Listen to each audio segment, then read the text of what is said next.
CEO ambaye alikuwa ni CEO wa Music Mbinguni, yani alikuwa ni chief executive wa Muziki Mbinguni, ndio huyo ambao tunaambiwa katika kitabu cha Ufunuo, ole wenu maana ametupwa wapi? Ametupwa huko chini. Na alipotupwa hakupokonywa ule uwezo aliokuwa nao. Ule uwezo anao, na ndio uwezo anaotumia kuhakikisha kwamba anawachanganya watu akili. Nimefanya research nyingi kama nilivyosema, kwa neema ya Mungu kuandika kurasa zaidi ya 500. Maka zilikuwa 500 tukazishusha kidogo kutokana na ukubwa na gharama ya uchapishaji. Sijawahi kuona mwanamuziki ambaye hajafikia kiwango, nikiwa na maana hawa wanamuziki wa duniani, cha kuchanganyikiwa, madawa kulevya, yani kuwa na addiction ile yoyote. Sijapata kuona kila mwanamuziki. Kwa hiyo hii inaniambia kwamba hili jambo halijatokea kwa bahati mbaya, kwamba huu muziki una influence kwa kila mwanamuziki ninayemjua hapa duniani. Hakuna watu wenye maisha ya tabu na ya uchungu kama watu ambao ni wanamuziki, na hapa naongelea wanamuziki wa duniani. Sasa kwa nini naongelea habari ya wanamuziki wa duniani katika siku ya leo? Kwa sababu wote hapa tumekutana, tunapenda muziki, na mimi mwenyewe napenda muziki sana.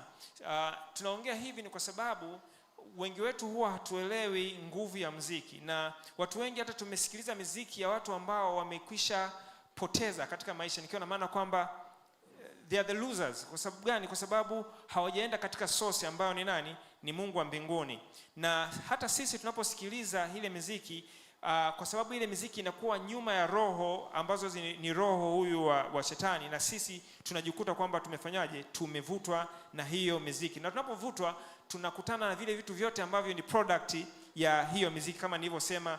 Na hata juzi kati, miezi 3-4 iliyopita, kuna mwanamuziki mnamfahamu, alikuwa anafanyiwa interview, akaongelea jinsi ambavyo the dark side of the industry, na watu wote hawaelewi. Yani watu wengi hawajui kilichoko nyuma ya industry ya muziki. Ngoja nikwambie kitu kimoja, muziki tunaposema huu ni muziki wa shetani, sio kwamba tumewazingizia, sio kwamba hata wao wanajua. Yani hatuna projection hapa, nikopo na slide nyingi ambazo tungeweza kuziona, na of course najua ni vita, ndio maana tumeshindwa kuweza kuona. Najua how much vita ipo katika swala zima la nini? La muziki. Lakini ningeweza kukuonesha na kukupitisha kwa haraka, hakuna mwanamuziki ambaye hajui ni nani anayemtumikia.